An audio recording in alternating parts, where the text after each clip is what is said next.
Hey there, I'm Brent Pattison, the owner and founder of 3P Solutions Business Consulting, and I'm the creator of this course that is designed to hopefully help you, the learner, work towards becoming a better boss. In fact, if we apply the tools and we apply the systems that we're teaching within this course, hopefully you can become that great boss that you truly aspire to be. Now, why am I qualified to even talk to you about this? Well, real quick background. I've dedicated my life to learning about how to be successful in business. I went to school for it. Every position I've ever had in every company, I've strived to learn how that business operates and how I can utilize my skills, my knowledge, my talent to help the business be more successful.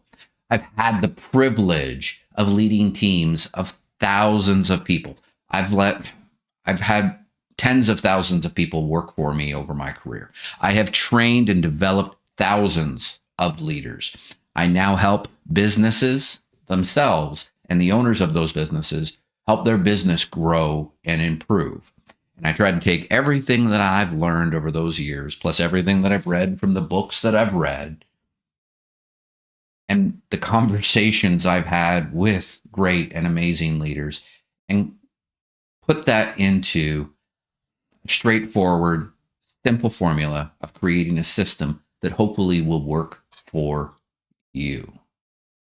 Now, before we really get into the meat of this course, one of the things that I asked you to do when you signed up for this course was to download a workbook.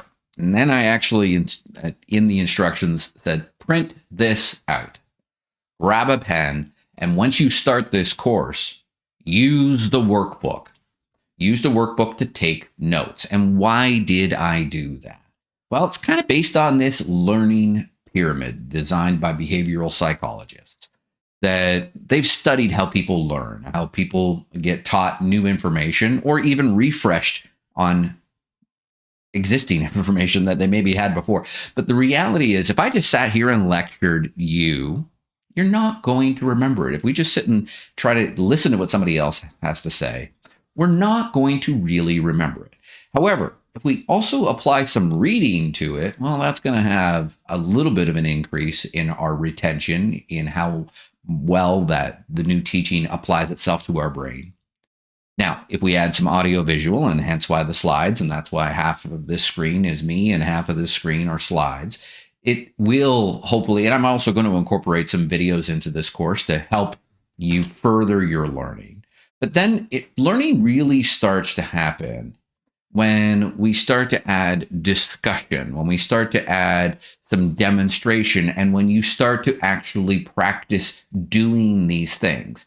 Now, again, in a perfect world, we would tailor make this course for your unique organization, for the roles and responsibilities within your company, to try to create that alignment of understanding, to really make sure that we tailor the course to be as specific to what your responsibilities are today.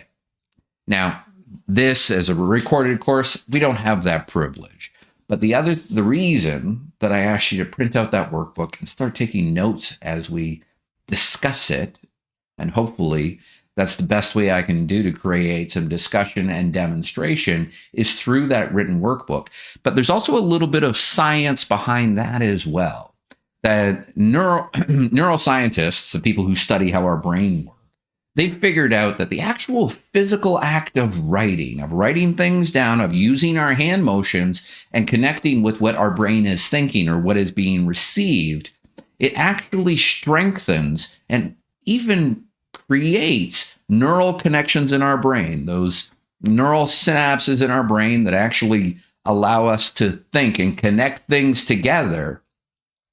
That the act of writing strengthens those connections, that act of writing while we're receiving new information, or that act of writing while we're thinking, actually reinforces, enhances, and actually hardwires that understanding better in our brain. And that's why I want you using it. It's not because typing out notes or following along on digital exercises is bad, But that physical act of writing, and one of the reasons that I'm a big fan of using notebooks, well, right there, it's that active writing that helps reinforce our learning. And if we're going to invest our time in this course, I want you to maximize what you get out of it. So I please encourage you to use the workbook, encourage you to take some notes, and really create that engaged, interactive discussion in a way so that we can get the maximum value out of your time and out of this course. Another thing that I want to talk about before we get into the meat of this course is this very important concept that applies very well in training and learning, and that is the rule of three.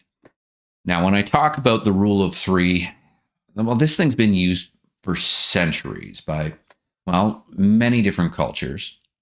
And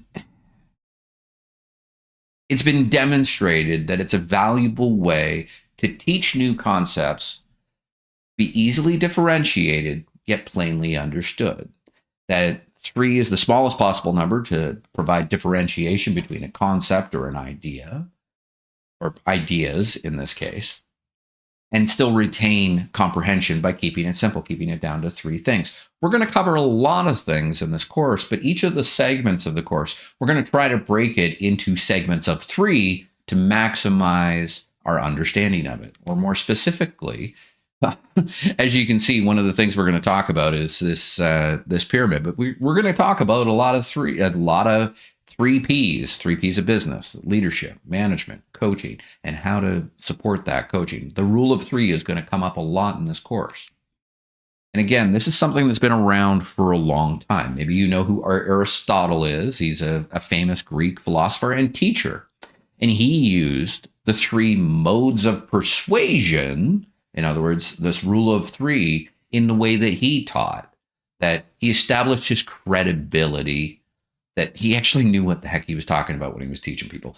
He made sure that he utilized not just his ethos, his credibility, but also logos, that is logic, practical reasoning, logic to demonstrate new ideas and new concepts, and pathos, that is connecting at the heart level too, making that heart to brain connection by drawing upon the emotional connection of things. But he's been using the rule of three. This guy was in like 400 BC, man. And this use of the rule of three in teaching is a fundamentally valuable concept. At the end of the day, the rule of three helps us with perception, that is creating clarity, perception, our ability to retain information, and participation or engagement. When we talk about precision, it is about creating that clean, clear understanding of things by breaking them into three and having differentiated concepts. When we're introducing something new, it allows us to precisely understand what the core aspects of the subject that we're talking about is. That's one of the reasons that I break them down.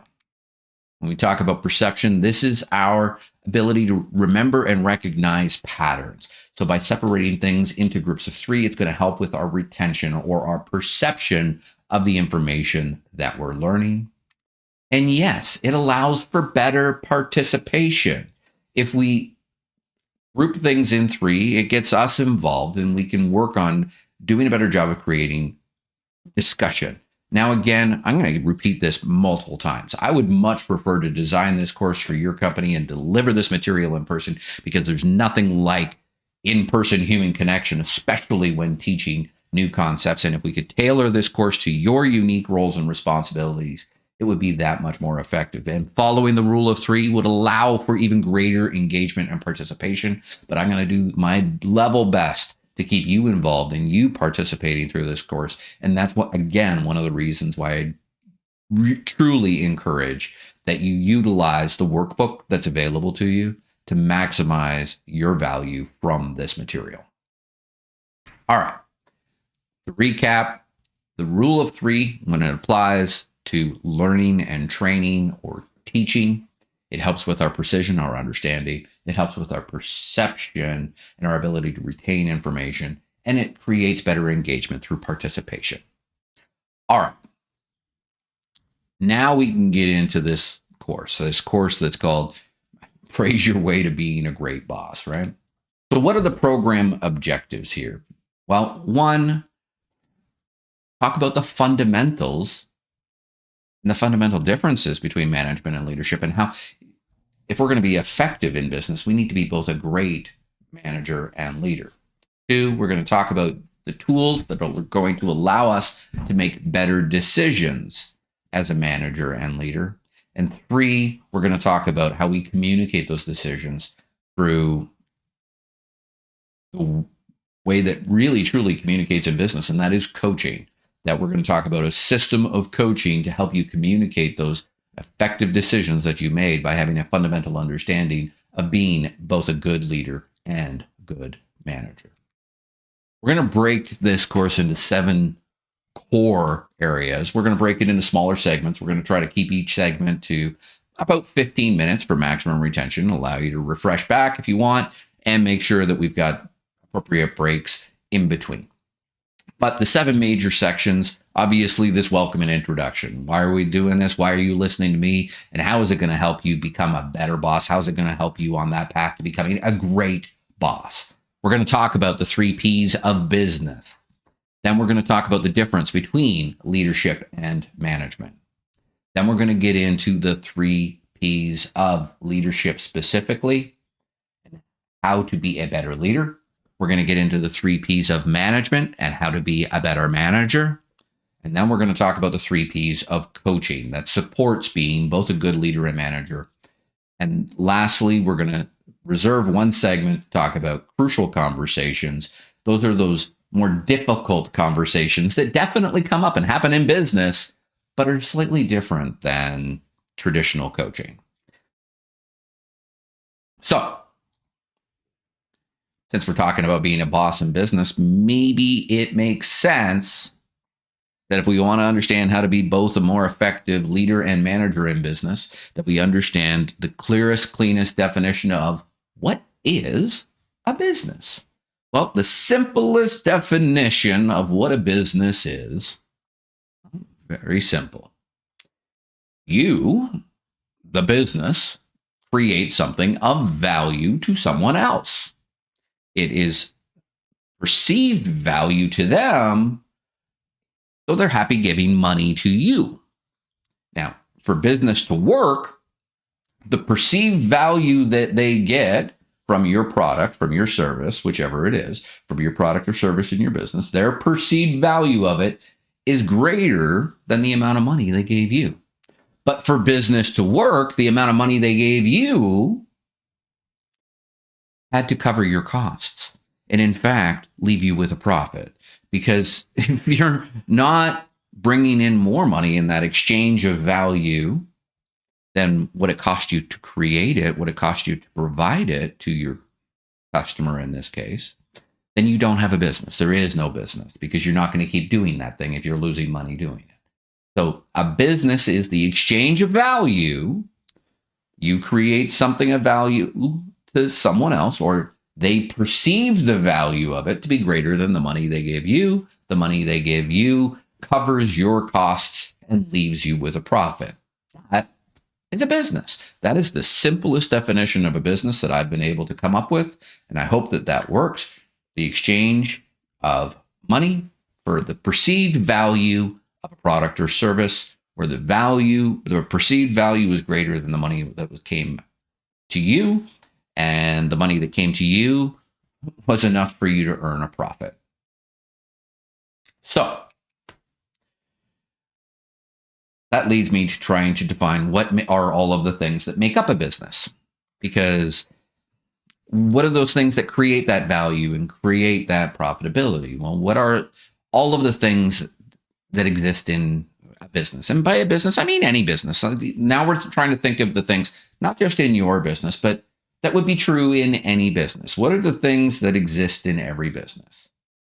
Now, I want you to start using that notebook of yours here, and I want you coming up with a list of all of the things in the business. Think about all the things that need to happen, that come together to make up that business. What are all the things that need to happen? We're not going to take a long time to do this exercise. I'm hoping you're taking some notes right now, jotting down the things that you think make up a business. What are those things? What are the things that make up a business? Oh, maybe I don't know how many things you've listed out. Maybe 10, maybe 15, maybe 20. Fantastic.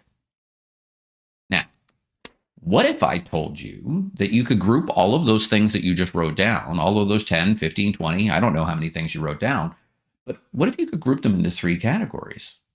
What are those three categories that would make sense for any business? For any business where there's that profitable exchange of value? Well, here's those three things, folks. I want you to look at that list that you've made, and the reality is they're going to fall into one of three categories. It's going to be the people in the business, they're working in the business, whether that business is one person or 10,000, but the people in the business that create a product. And by a product, I mean all of the things that go into being a product. That could be the marketing, could be the sales, could be the actual delivery of the product, the creation of the product, the delivery of the product, all of the tools and technology that is used to make that product. And of course, supporting the customer to use it and even making sure the customer gets paid, and an invoicing system or a point of sale system at a retail store. All of those things are what makes up the product. It's that all of those things connected are what the product is. The product is not the thing or the service. The product is the culmination of all of those things together that create the value for the customer, that create the experience, the perceived value for the customer. When we talk, a term that we talk about a lot is customer experience. Well, customer experience is the perceived value, right? Customer experience is when their perceived value is greater than the amount of money that they paid. That's a positive customer experience. A negative customer experience happens when the perceived value they received is less than what they had to pay for it. That's a good product. Now, if we've got people working in the business creating a great product, then that's what's going to create profits. So looking at that list, I want you to think about where the things belong. Yes, a lot of those things are probably going to belong in the product category, but they don't happen without the people, and your business doesn't exist without the profit. That at the end of the day, the people in the business, whether it's one person, whether you're a solopreneur, and you're just that one person making that product or service, well, you're still people in the business too. And at the end of the day, for the business to continue making products, the people in the business have to be happy. So for a business to be successful, we need happy people working in the business. When it comes to our product, as I said, the product is not the thing. The product is not the physical thing that the customer buys. The product is not the service that we provide. The product is the culmination of all of the things together that create that experience, that create that perceived value, that customer experience, where they're happy giving you enough money to make sure that you made a profit. At the end of the day, if your customers aren't happy with your product, you don't have a business. Just like if you don't have happy people, you won't be able to make any products. If your product doesn't make your customers happy, you're not going to have a business. And you're not going to be making any profits. And if you're not watching your costs, make sure that you're charging enough for your product or service that it covers your costs, you're not going to have a business.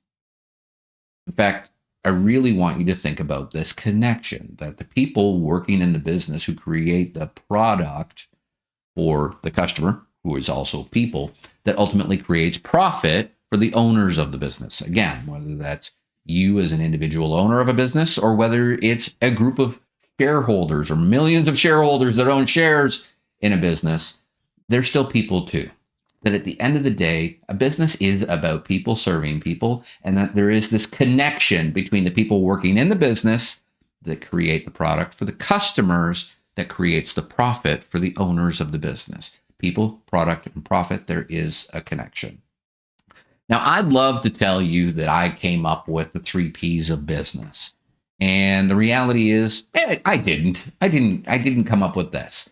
When it comes to the 3 P's of business, I learned this a long time ago. Actually, I was a junior manager. I was attending a training session back when I was a new supervisor, and fortunately, the company that I worked for sent me to regular offsite training sessions in person with a leadership trainer who told me about this guy called Lee Iacocca.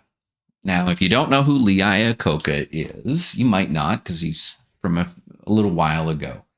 But Lee Iacocca used to work at Ford. He was actually part of the team that created the Mustang. He's considered the father of the Mustang, the Ford Mustang.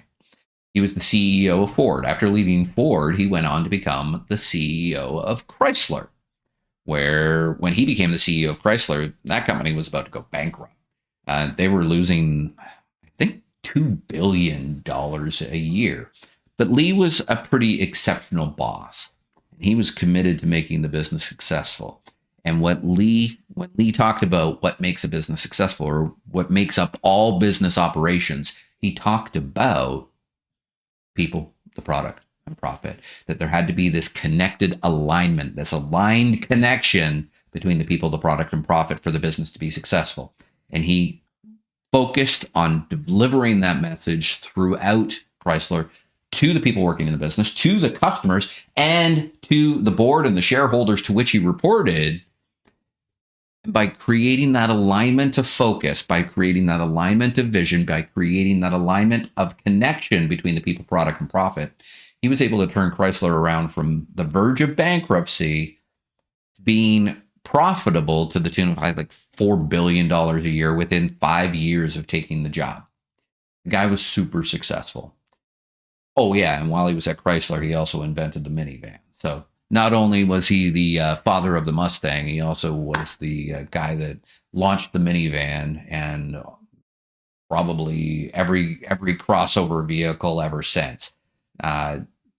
We owe a lot to Lee Iacocca, and more than anything is this simple understanding of the three components of a business: the people, the product, and profit, that make up the business, and the importance of creating that aligned connection between the people and product, the people, the product, and profit for the business to be successful. Before we dive a little bit deeper into what it means to be a leader and manager, I wanted to touch on this subject of why do we work in the first place? Why do we, as employees of a business, go to work? Why do employees come to, if we're a business owner, why do people come to work for us? I want you to, again, using that notebook of yours, create a list of all of the reasons you or somebody else actually goes to work in the first place. Come on, let's keep that list going. I'm just talking here because I don't want you listening to silence while you're writing things down, but I want you listing out all of the things, all of the reasons that you can come up with as to why you ever went to work. Why did you get that first job? Why did you go to work every day? Why was it important to show up on time? Why were you going to work? Why was work important? What was important to you? Why did you do these things? Why did you get out of bed and grab a shower and put on nice clothes or wear a uniform or even do hard labor? Why did you do it? All right. Hopefully you've got a list, again, maybe 10, maybe 5, maybe 10, maybe 50, maybe even 20 reasons that people go to work. Well, again, of course, well, you remember I love the rule of 3, but what if I told you I could group all of these things into 3 categories? 3 reasons we go to work. Well, the 3 reasons we go to work: money, freedom, and fulfillment. Money, freedom, and fulfillment. Money because, well, we need money to, take advantage of all the things that business has created for us. We need money to pay for that roof over our head. We need money to go to the grocery store. We need money to buy the things that we like to use. We need money to buy our new iPhone. We need money to use our computer. We need money to pay for the internet to allow us to see a course like this online. We need money to take advantage of all of the great things that businesses have created for us. But the other thing, once we have enough money, though, work also does provide us with true freedom, with freedom to do with what we want with our time. See, before the whole concept of work, where we had the money coming in so we could have all these comforts, it didn't really, if you go back and you think about hunter-gatherers, those people didn't really have any freedom. They were always afraid of their lives from predators. They were always on the search for food. They didn't have that luxury of freedom that going to work provides us. Because once we have enough money to buy the stuff we need, that means that we get the freedom that work actually, by working in business, it actually helps create the freedom to do with our time the things that we really, truly otherwise also enjoy doing. Now, I love my work, but I also do like going to the beach. I love my work, but I like playing hockey on Thursday nights. I love my work, but I love going out to the golf course with my son. I love my work, but I enjoy going on a family vacation. And work is what allows me that freedom because I have enough money to take care of my basic needs. The last thing that work provides for us, if we find that way, is a true sense of fulfillment, of a sense of accomplishment, of working on something that creates so much value that it helps businesses create a better society.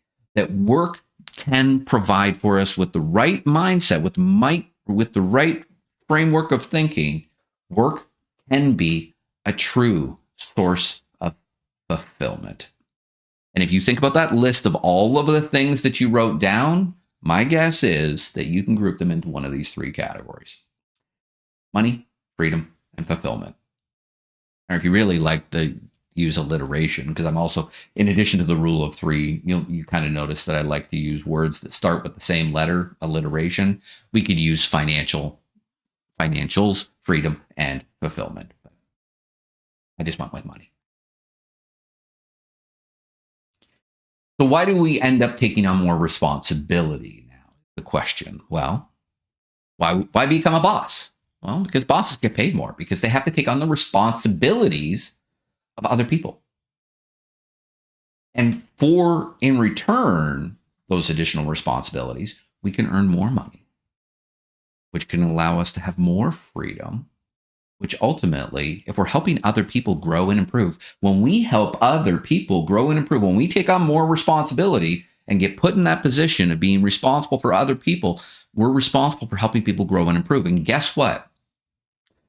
It strengthens those relationships with people. It actually, by helping other people grow and improve, it can help us with more fulfillment ourselves. That taking on more responsibility, of becoming a boss, it's a good thing, not just for the money, not just for the more freedom, but actually for that fulfillment. If we approach our job the right way and understand that as a boss, our job is to support our people by helping them grow and improve. And that is how we can start becoming just that one mindset mentality, that getting promoted into a supervisor or manager role, or going and becoming an entrepreneur and hiring people to work for you, that becoming somebody's boss, and boss does not have to be a negative term. Being a crap boss, well, yeah, there's lots of people that are, but being the best boss ever, being a boss does not have to be a bad term. No, you're just striving to be the best boss ever. You're striving to be a great boss. And that's what this course is about. That's what we want to talk about. And the next thing that I really want to show you here is what that definition is, that I've worked long and hard, that I've put my entire time on this planet in trying to define, is what is that definition of a great boss. And my definition of a great boss is that a great boss is someone who confidently makes and clearly communicates informed,